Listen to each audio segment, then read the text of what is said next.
você abrisse a sua Bíblia no livro de Atos dos Apóstolos, capítulo 9, você vai entender o que Deus quer falar com você no dia de hoje. Você vai entender o que Deus quer falar com você nesses 3 domingos, que vai finalizar o mês, esse mês de julho. Nós temos mais 3 domingos e nós vamos falar de cada domingo um tema sobre a vida do apóstolo Paulo e como é viver com o Senhor Jesus. E é muito importante que você entenda esses princípios, porque muitas vezes nós não entendemos quando nós somos chamados por Deus. Há pessoas que têm um zelo pela obra, mas às vezes é um zelo sem conhecimento. É o que acontecia com Paulo. Hoje nós vamos falar de perseguidor a perseguido. Muitas vezes nós temos um zelo pela obra, mas um zelo sem conhecimento. E o zelo sem conhecimento, ele acaba trazendo prejuízo para o reino de Deus. Preste atenção no que diz esse texto. E Saulo, respirando ainda ameaças e mortes contra os discípulos do Senhor, dirigiu-se ao sumo sacerdote e pediu-lhe cartas para as sinagogas, a fim de que se encontrasse alguns deste caminho, quer homens, quer mulheres, os conduzisse preso a Jerusalém.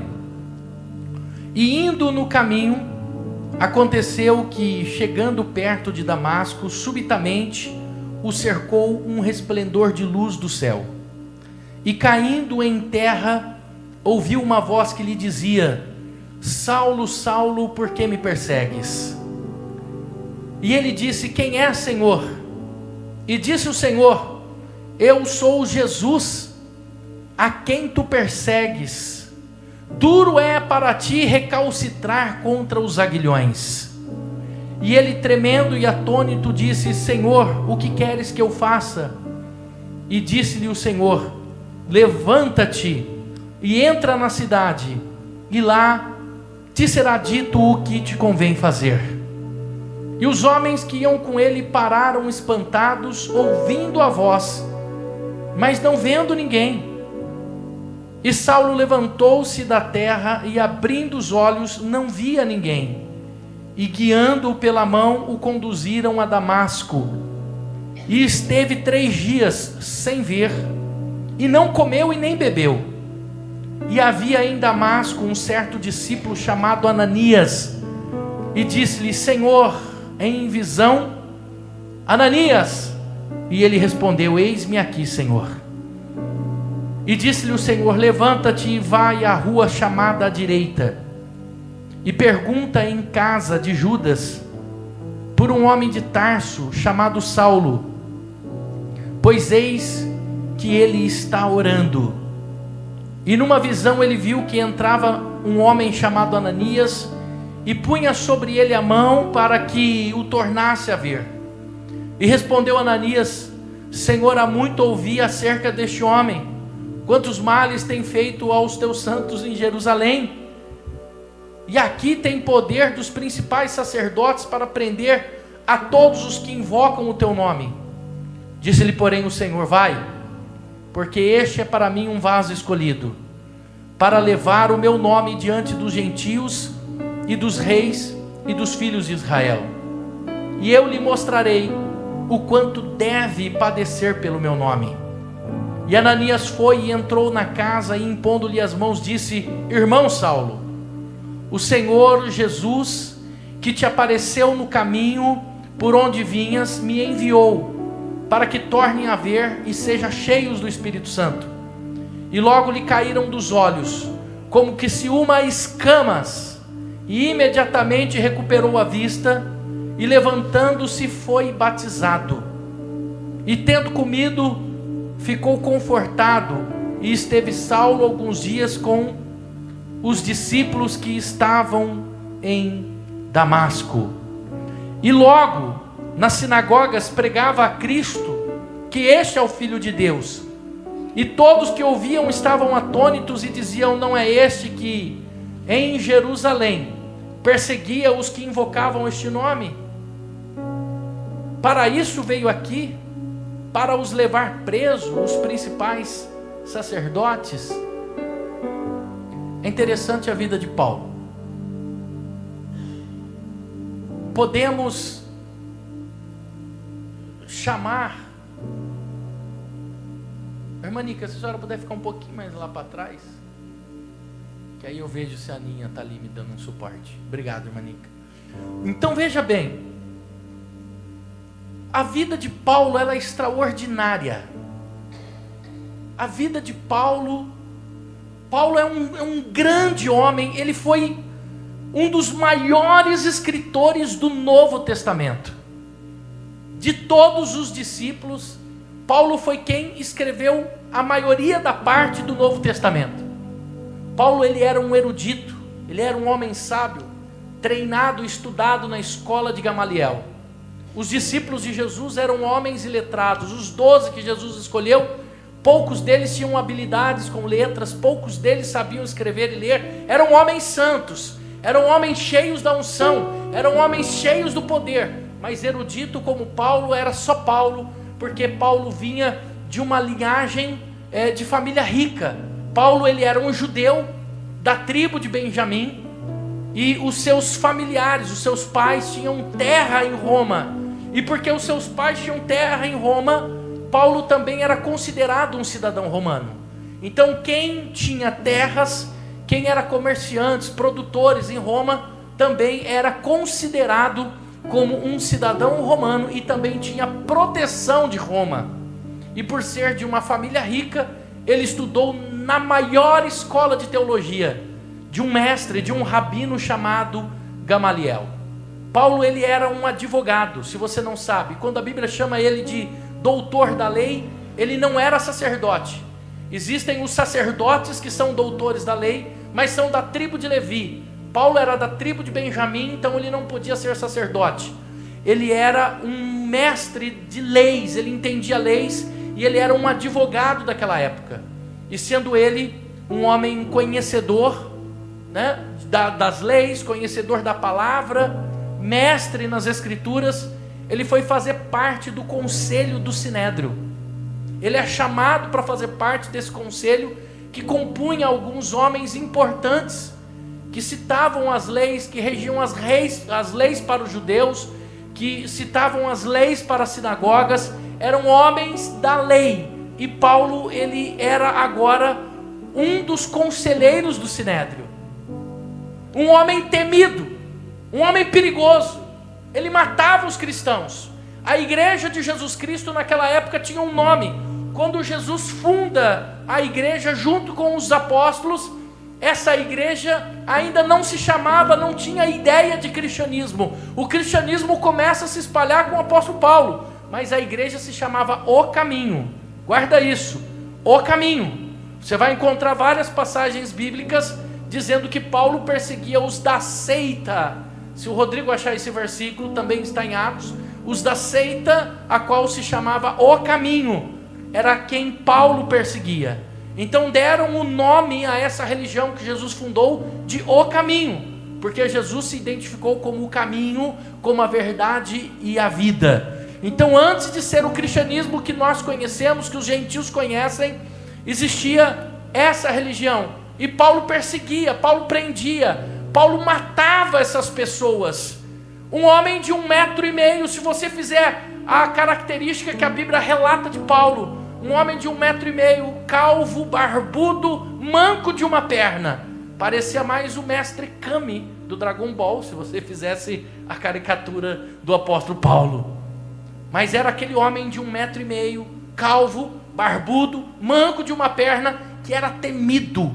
Era um homem considerado perigoso para o cristianismo, porque ele prendia tanto homens como mulheres, ele mandava matar, mandava queimar, ele mandava deixar preso. Paulo perseguia o cristianismo, Paulo perseguia a igreja do Senhor Jesus. Então, esse homem que era conhecido Saulo, o nome dele, Shaul, se você não sabe, Shaul significa Saul. Então o nome de Paulo, na verdade, era Saul, Shaul Rachalia.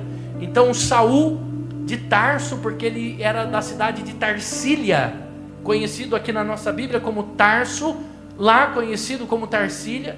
Então naquela época não existiam sobrenomes, as pessoas eram conhecidos por aquilo que eles faziam, né?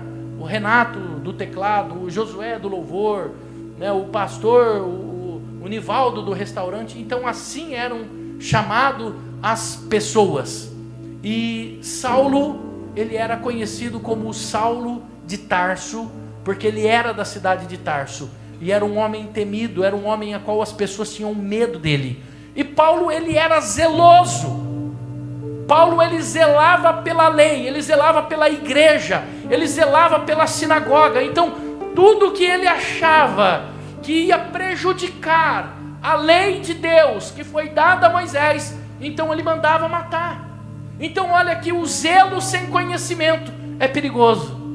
E muitas vezes acontece isso com as pessoas. Elas aceitam a Jesus, elas vêm de um mundo de perturbação, de pecado, e quando muitas vezes elas chegam na igreja, elas se sentem mais juízes do que Deus. Era Paulo. Ele achava que estava agradando a Deus, mas pelo contrário, Deus nunca iria matar ninguém que não quisesse seguir os seus mandamentos, porque haverá um dia do juízo. Mas porque haverá um dia do juízo, Deus também permitiu o dia do arrependimento, e para isso Ele criou um projeto para resgatar o ser humano, e esse projeto se chama Jesus Cristo. E Paulo não entendia nada disso. Paulo perseguia, Paulo achava que estava fazendo certo, mas estava fazendo errado. Muitas vezes nós julgamos as pessoas pela religiosidade que a gente vive no coração. Muitas vezes a gente julga as pessoas quando a gente olha, quando a gente vê, mas nós esquecemos que esse não é o nosso papel. O papel de julgar pertence a Deus. Guarda isso no teu coração.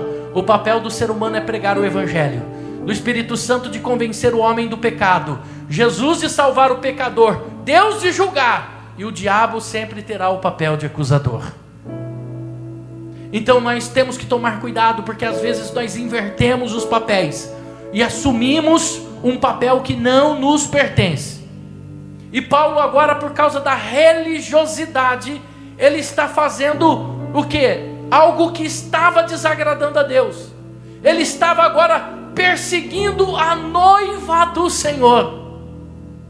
E como não havia ninguém para proteger, como não havia ninguém de força para proteger a noiva do Senhor Jesus, Jesus interfere na vida de Paulo. Ele está indo a caminho com uma carta para matar cristãos, para perseguir aqueles que estavam aceitando Jesus. No meio do caminho, Jesus interfere, porque Jesus não permite que alguém toque na noiva dele. Aleluia! E Jesus vai interferir, porque as pessoas estavam se acovardando. Aí preste atenção, não se acovarde em defender e em proteger a noiva do Senhor Jesus. E agora, o Senhor vai dar para Paulo como que se fosse uma penitência. O que Paulo vai receber aqui é uma penitência, porque ao invés agora de perseguir, ele vai ter que proteger, ele vai ter que defender esse evangelho. E essa é a punição que Deus está dando para Paulo. Deus aparece para Ananias e fala assim para Ananias: Ananias, você vai a tal lugar, há uma rua chamada direita, você vai entrar numa casa, ali é um homem chamado Saulo, você vai impor as mãos nele, você vai orar por ele, ele vai voltar a ver, ele vai ser curado.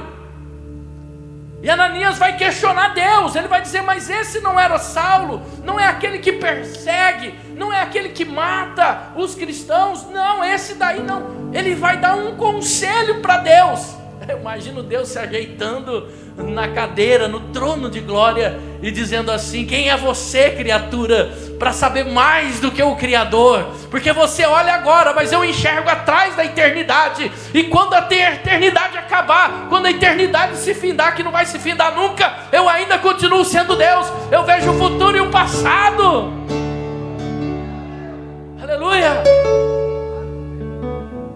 Deus se ajeita no trono e vai direto nele e diz assim: você vai lá e você vai impor as mãos, porque Deus precisava agora de alguém com coragem. Diga assim: coragem.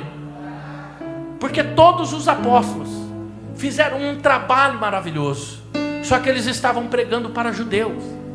A Bíblia diz que Pedro pregava e 3.000 pessoas aceitavam a Jesus. Isso era maravilhoso. Mas Deus precisava agora de alguém que tinha coragem de enfrentar o mar bravio. Deus precisava de alguém que tinha coragem agora de ir aos confins da terra, pregar para toda a Ásia Menor. Deus precisava que aquele evangelho precisava ser espalhado. E Deus vai escolher alguém com coragem, alguém que não tinha medo de morrer. Um homem de 1,5 metro, calvo, barbudo, manco de uma perna, que agora estava disposto a levar o evangelho de Jesus. Aleluia. Ei, Deus procura aqueles que têm vontade, aqueles que querem pregar. Deus procura aquele que está disposto a ir além daquele que não está com coragem de ir além. Agora Deus levanta alguém para proteger a noiva dele. Quando você ouvir esse nome, a noiva do Senhor, adornada. Tem muita gente que não entende o que é simbologia no mundo espiritual. Ei, o diabo trabalha com simbologia. O mundo espiritual trabalha com simbologia. Um satanista identifica o outro pela simbologia, por símbolos. O diabo se manifesta através de simbologias.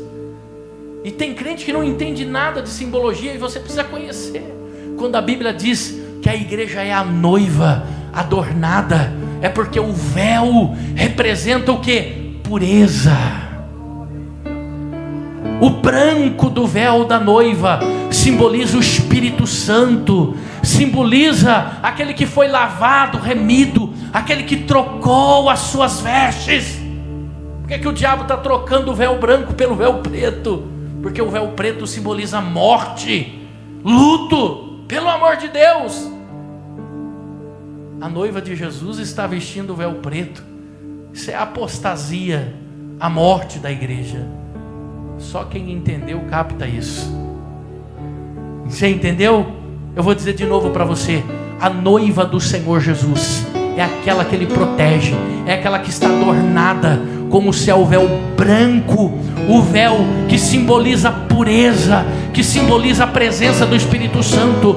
Mas como o diabo, ele é estrategista e trabalha com simbologia, ele está vestindo a igreja do Senhor Jesus como o véu preto, a roupa preta que simboliza o luto e a morte.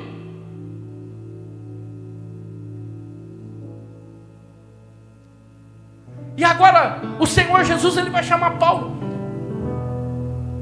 E Ananias, ele não entende. Mas Senhor, olha só o versículo 13. Eu ouvi falar desse homem, quantos males ele tem feito. Aqui, ele tem o poder dos principais sacerdotes para prender a todos que invocam o teu nome. Ananias está falando com Jesus. E disse-lhe, porém, o Senhor: vai, porque este é para mim um vaso escolhido. Deus escolhe aquele que nós jamais escolheríamos. Deus escolhe aquele que jamais nós traríamos para perto de nós, porque Ele é especialista em transformar pessoas. Aleluia. E olha só, ele continua dizendo: eu escolhi ele para levar o meu nome para os gentios. Agora ele vai pregar para os gentios. Versículo 16: vai, eu lhe mostrarei como deve prosseguir. Só que quando Paulo ele se torna cego no versículo 4 e no versículo 5, Jesus diz assim: duro é para ti recalcitrar contra os aguilhões. Versículo 16: eu vou lhe mostrar. Olha o que Deus está falando para Ananias: o quanto esse Paulo, esse Saulo vai padecer pelo meu nome. Jesus simplesmente poderia apenas riscá-lo, poderia simplesmente tirá-lo do seu plano, do seu projeto. Mas Paulo agora, ele recebe um chamado. Só que o chamado de Paulo também agora passa a ser para ele uma punição. Ele já estava cego aqui, já estava fraco, 3 dias sem comer, sem beber nada, entrou em depressão, porque ficou cego. Agora a penitência dele seria espalhar o evangelho para todo canto. Deus vai escolher ele e vai dizer que essa é a punição que ele vai ter que pagar: pregar a palavra, ser perseguido agora ele vai ter que experimentar do veneno que ele deu. E Paulo, quando ele recebe Ananias entra na casa, impõe as mãos sobre ele. A Bíblia diz que cai dos olhos dele como se fossem escamas. Ei, tem muita gente vivendo debaixo da religiosidade, porque o diabo tem colocado escama nos olhos, a ponto de não ver e de não enxergar. Ou às vezes não é nem o diabo, é a própria religiosidade tem colocado escamas nos olhos das pessoas, que era o caso de Paulo. Paulo, por causa da religiosidade, ele perseguia e matava os cristãos. Ananias impõe as mãos, a Bíblia diz que cai aquelas escamas, ele volta a ver, e quando ele volta a ver, a Bíblia diz que ele volta a se alimentar, ele volta a comer. E aí ele recebe uma ordem. A ordem era: você vai ficar quieto até a poeira baixar. Quanto tempo leva para a pessoa esquecer algo? Quanto tempo leva para a pessoa esquecer uma notícia? Porque não foi Jesus que mudou o nome de Saulo para Paulo. Pelo contrário, foi o próprio Saulo que mudou. Ele chamava Saulos. E agora ele se intitula Paulos, o que significa humilde. Apóstolo significa enviado. Então quando ele escreve assim, eu, apóstolo Paulo, ele está dizendo: eu, enviado, humilde, o humilde enviado da parte de Jesus, vos escrevo essa carta. Então agora ele se intitula como humilde, por tudo que ele passou e como ele está sofrendo. Veja, ele era um homem duro, era um homem de poucos amigos, era um homem ruim, era um homem que prendia e matava pessoas. Agora ele tem um encontro com o Senhor Jesus e Deus vai moldar. E Ananias fala assim para ele: você vai ficar parado esperando a poeira baixar. E eu te pergunto, quanto tempo leva para alguém esquecer alguma notícia? Quanto tempo? Olha o que Ananias propõe para ele, e olha a inteligência do Senhor Jesus. Agora você vai pegar esse homem que falava contra, que pregava contra, que agora ele vai falar do meu nome, ele vai ter que dizer que eu sou o Messias, porque agora Jesus, o próprio Jesus, aparece para ele. Ninguém tinha coragem de aparecer para ele, agora Jesus aparece para ele para proteger a noiva. Eu me lembro que em 1992 começou uma perseguição. O Silas Malafaia entrava com toda arrogância na TV, e o Silas Malafaia não se dava com o Edir Macedo. Se você pegar na internet debates onde tem o Silas Malafaia e o Edir Macedo, o Silas Malafaia, assembleiano, raiz, Edir Macedo, neopentecostal, os dois não batiam. Então todo debate, toda aparição do Silas Malafaia era atacar com veemência o Edir Macedo. Só que o Edir Macedo é um homem inteligente, ele age com sabedoria e inteligência. Ele esperou a oportunidade. No ano de 1994, o Edir Macedo chamou o Silas Malafaia para perto, deu um horário na TV, e estava disposto a pagar 40 mil por mês para ele, para que ele parasse agora de falar dele, da igreja dele, e que ele falasse dele. Foi quem levantou o Silas Malafaia praticamente, foi o investimento que o Edir Macedo fez nele, e a partir daquele momento, ele parou de falar. E por que a gente não lembra mais? Porque o Edir Macedo agiu na inteligência, astúcia, vamos assim dizer, porque 1994 foi o ano que gerou muitas coisas. E em 1994 foi implantado o Plano Real. Em 1994, com a implantação do Plano Real, as lojas do R$1,99 se expandiu para todo lado e todo mundo se falava de loja de R$1,99. Em 1994, o Fernando Henrique tomou posse como presidente. Em 1994, Ayrton Senna morreu. Em 1994, o Brasil foi tetracampeão.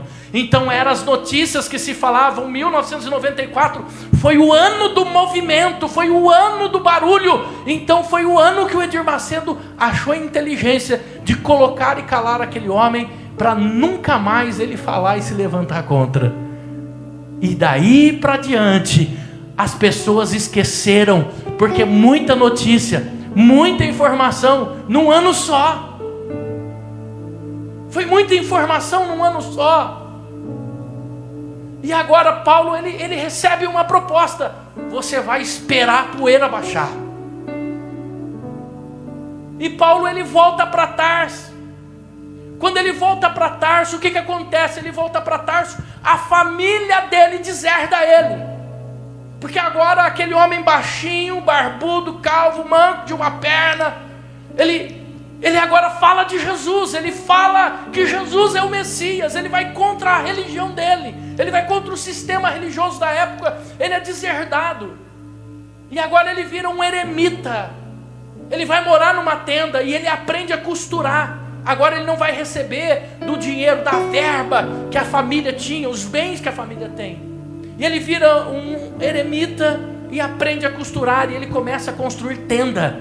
O que a Bíblia chama de tenda, o que você conhece por tenda, não é a tenda que está lá escrito no grego. Você precisa lembrar que quem escreve o livro de Atos dos Apóstolos é Lucas. Lucas era um médico grego que foi contratado para cuidar de Paulo, quando Paulo tinha sido apedrejado, arrastado para fora da cidade, estava quase morrendo. Os irmãos trazem Lucas para cuidar dele, e ali Lucas cuida de Paulo. Lucas vai fazer uma viagem com Paulo para Troade. Em Troade, Paulo ressuscita o Eutico, e ali Lucas aceita Jesus.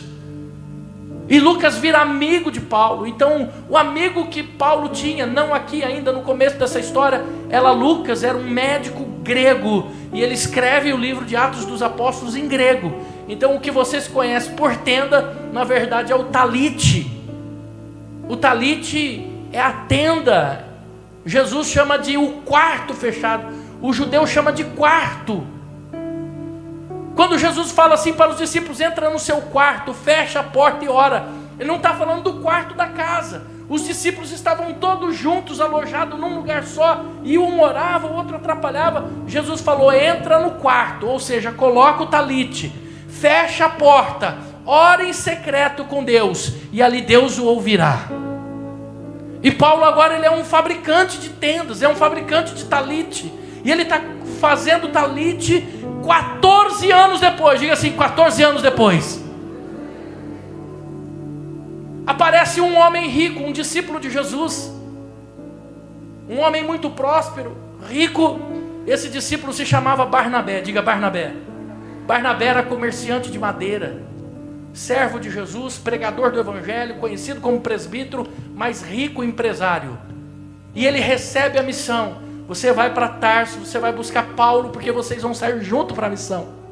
Esse homem sai procurando, e ele vai procurar Saulo. Só que ninguém mais conhece quem é Saulo. E de repente alguém fala: olha, tem um homem eremita, ninguém se dá bem com ele, não fala com ninguém. É um cabeça chata, calvo, barbudo, manco de uma perna, que mora numa barraca lá. O cara é ruim, não conversa com ninguém, vai lá e fala com ele. Deve ser ele, o pessoal conhece ele como Paulo. Barnabé vai lá e encontra com ele. Quando Barnabé entra na barraca dele, sabe o que o Barnabé fala? Irmão Paulo, a paz seja contigo. Quando Paulo ouve aquela palavra, aquilo desperta no coração, e ele sabe que chegou o chamado dele. Ei, 14 anos depois, tem gente que jamais iria aguentar esperar 14 anos. Tem gente que não consegue esperar 14 dias. Tem gente que não aguenta esperar uma semana. Mas quando você tem um chamado, quando você é escolhido, preste atenção, quando Deus te chama, quando você é escolhido, o tempo pode passar, mas o Senhor Jesus não esquece de você. Não esquece. Aleluia.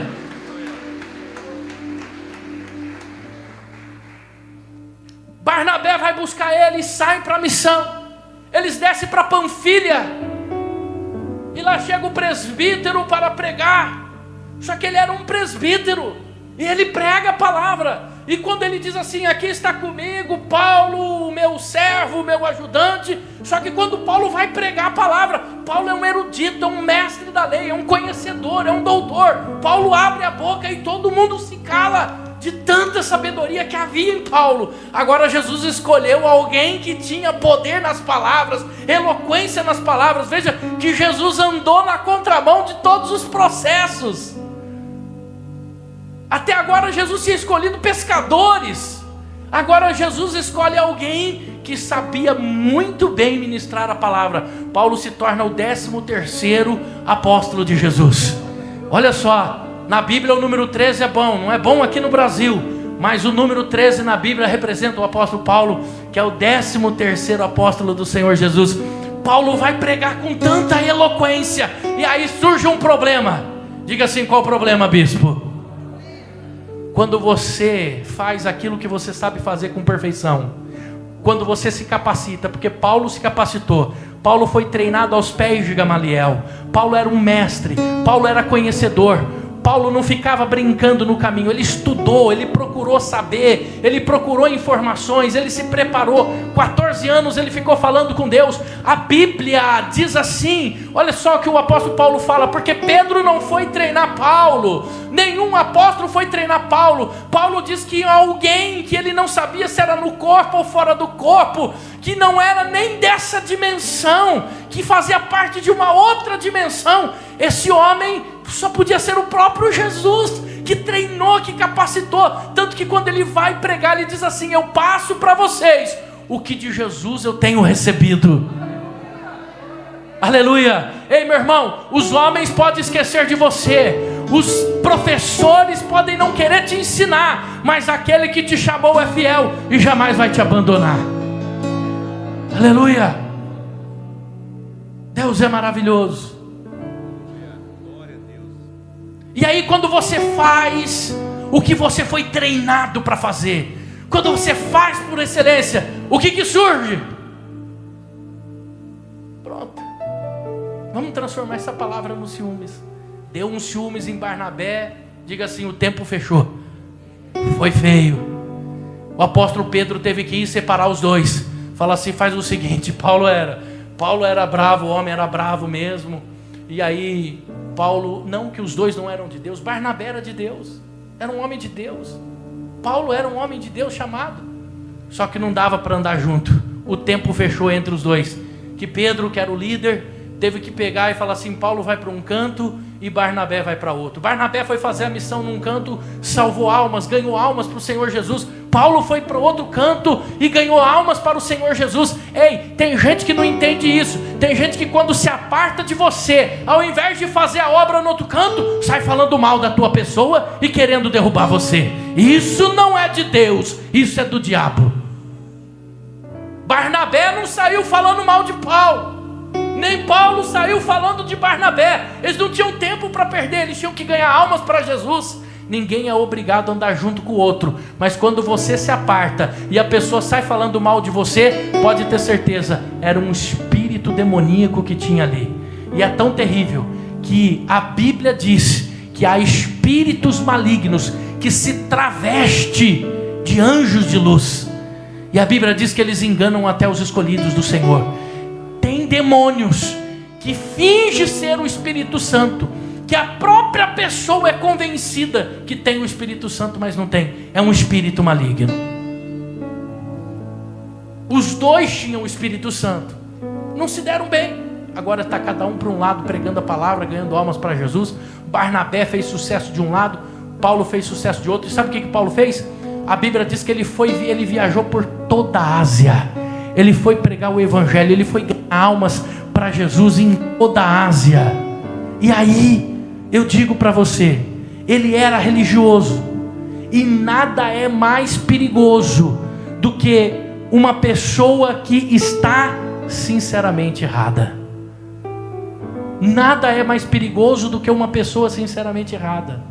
Só que agora Paulo, ele recebe do Senhor Jesus a direção, e a partir desse momento é ele quem passa a ser perseguido. Paulo é preso, Paulo é açoitado, Paulo passa por perigos de morte.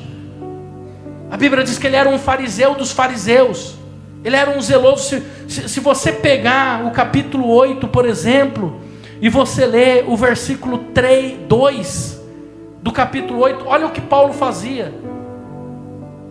Versículo 3: Saulo assolava a igreja, entrando pelas casas, arrastando homens e mulheres, encarceravam na prisão. Agora ele não é mais esse homem que está encarcerando, agora ele está sendo perseguido. De perseguidor ele passou a ser perseguido. Por quê? Porque quando você está no caminho certo, quando você está no caminho da verdade, então você começa a ser perseguido. Preste atenção no que Deus está falando no teu coração. Não fique esperando aplausos, porque os homens podem dar aplausos para você, não significa que você está no caminho certo.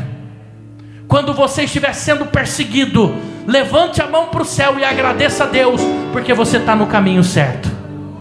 Aleluia. Os aplausos vêm de Deus. É Deus quem te aplaude, não é os homens. Paulo agora, esse grande perseguidor, se torna um homem pregador da palavra, porque as escamas caíram dos seus olhos.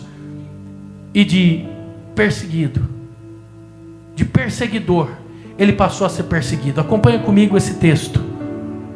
Livro de 2 Coríntios, o apóstolo Paulo escrevendo.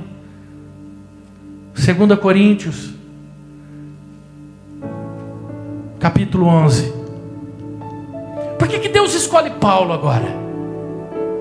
Deus precisava de alguém com coragem. Diga assim: Deus precisa de pessoas com coragem.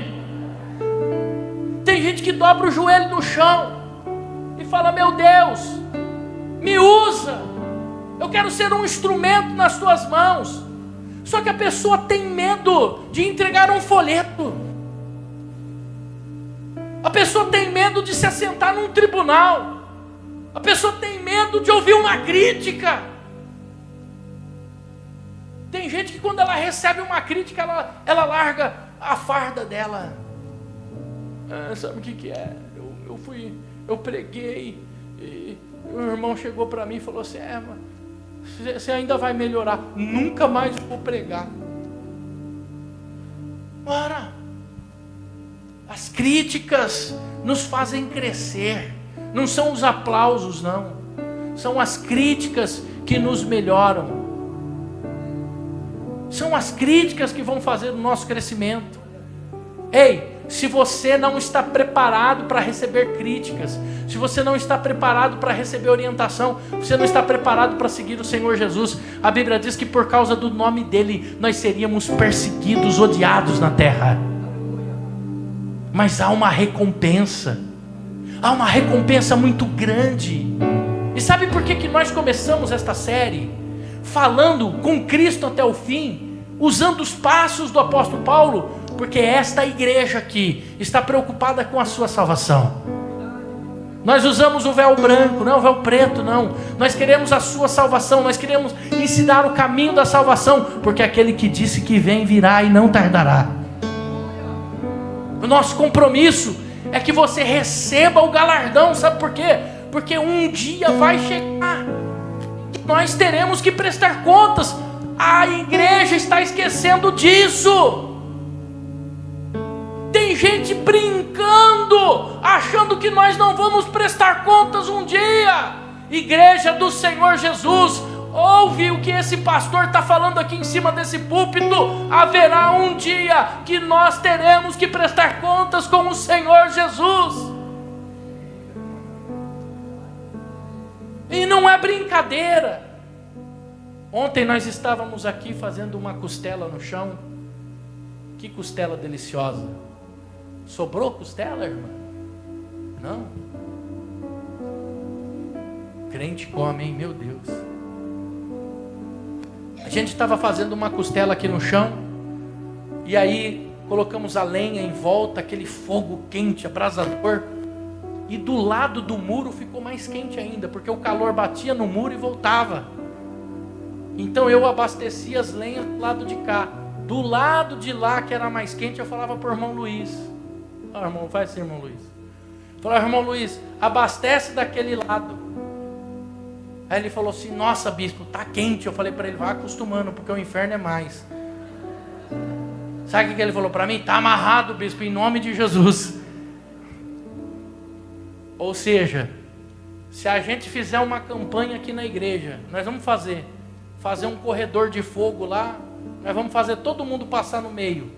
Fala, e aí igreja, tá quente? Tá, então, arrume o teu caminho, porque o inferno vai ser mais quente que isso aí. Tava quente, tava ou não tava, irmão? Você punha assim, você saía assim. O Eduardo, o obreiro Eduardo tá lá atrás, com toda a mansidão, que o Eduardo, pensa numa pessoa mansa, calma lá. Você está falando com ele, ele está assim, é verdade. Na reunião de obreiro, fala alguma coisa, obreiro Eduardo, amém, amém. Ele naquela mansidão chegou e falou assim, vou arrumar um óculos, para o irmão entrar lá.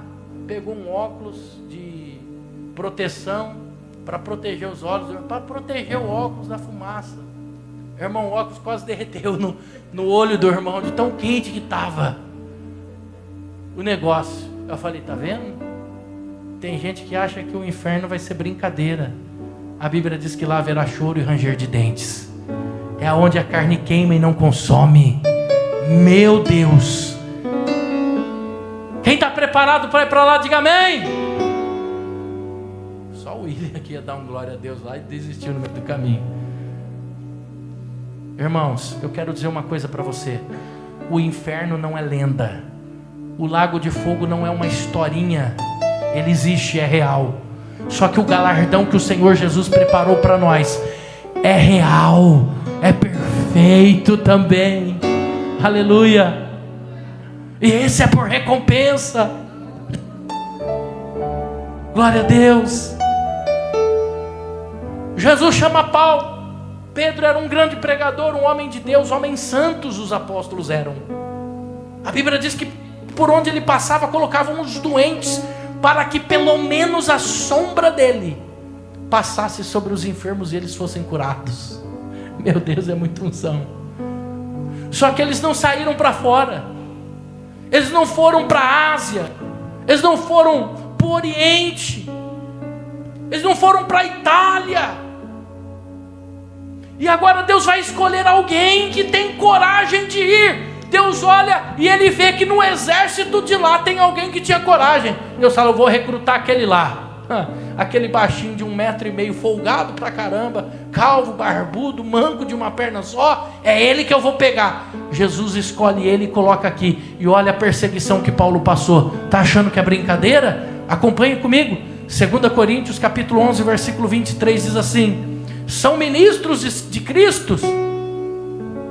Falo como fora de mim, eu ainda mais, em trabalhos muito mais, em açoites mais do que eles, em prisões muito mais, em perigo de morte muitas vezes. Recebi dos judeus 5 quarentenas de açoites menos um. 3 vezes fui açoitado com vara, 1 vez fui apedrejado, 3 vezes sofri naufrágio, 1 noite e 1 dia passei no abismo, em viagem muitas vezes em perigos de rios, em perigos de salteadores, em perigos da minha nação, em perigo dos gentios, em perigo na cidade, em perigo no deserto, em perigo no mar, em perigo entre os falsos irmãos, em trabalhos e fadigas, em vigílias, muitas vezes em fome e sede, em jejum, muitas vezes em frio e até nu. Além de coisas exteriores me oprime cada dia o cuidado de todas as igrejas. Ei, bom para você o que Paulo passou? Diga assim, ele não desistiu. Tem gente que desiste só quando o bispo chama atenção, só do bispo falar, muda o louvor aí. Tem gente que desiste. Gente, não é brincadeira. Olha o que Paulo passou e não desistiu. É muita unção, é ou não é? Para um homem assim que não desiste. O navio tinha acabado de naufragar, lutaram para não morrer afogado. Chega na praia, vai esquentar a fogueira, uma víbora ainda vai e pica a mão dele. Só que quem tem unção, quem tem a direção de Deus, não tem medo. Só chacoalhou assim no fogo. Esse homem já era para estar morto. Mas a presença do Espírito Santo trazia a vida. Talvez Paulo até queria morrer, né? Com aquela cobra. Porque a punição dele era pregar o Evangelho. Ele foi punido. Jesus deixou isso bem claro. Falou para Ananias: ele vai ver o que é ser perseguido. E ele saiu, espalhou o Evangelho e construiu esse Novo Testamento que nós temos. As cartas que são referência para nós até hoje. As cartas que Paulo deixou, que são referências para a nossa igreja no dia de hoje. Ei, Deus também quer te usar como um tanque de guerra. Se você puder ficar em pé, eu quero orar por você.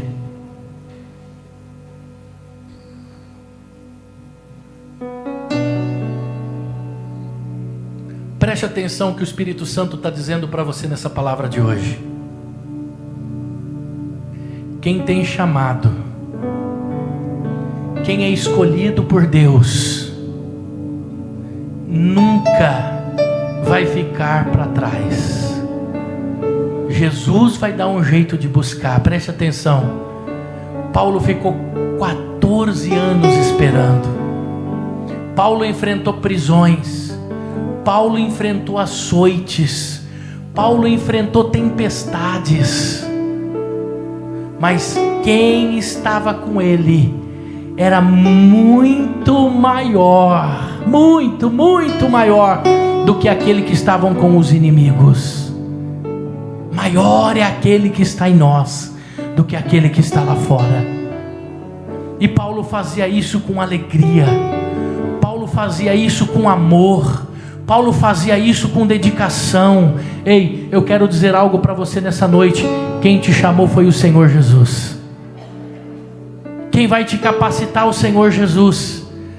Não adianta. Homens podem tentar frustrar os seus planos. Homens podem tentar frustrar os sonhos, os projetos que Deus tem na sua vida, mas não vão conseguir.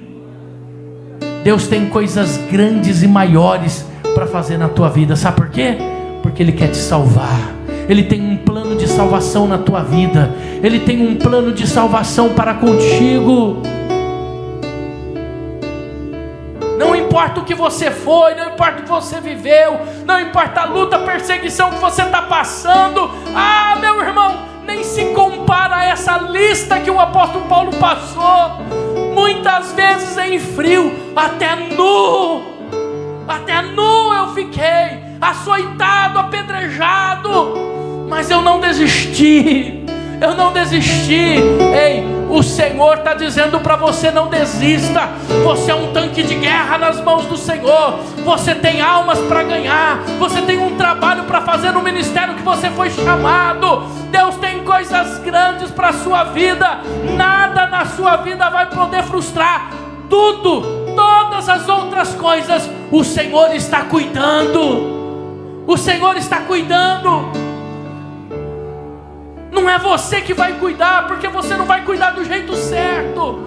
Aquele que tem todo o poder, que pode reverter sentenças, é quem está entrando na sua causa. Aleluia. Eu faço um apelo para você. Eu faço um apelo para você nessa noite. E o apelo que eu faço para você nessa noite: se você sente que tem um chamado, que tem um ministério, olha só, o nosso tema é com Cristo até o fim. Apaga a luz ali para ficar melhor a imagem. O nosso tema é com Cristo até o fim. Se você acha que tem alguma coisa emperrando, travando a sua vida, ei, o Senhor te chama, como Ele fez com Paulo. Paulo não sabia dizer se era na carne ou fora da carne, mas ele sabia que foi o próprio Jesus que apareceu para ele e deu direção. Sai do teu lugar, vem até o altar, eu quero ungir você.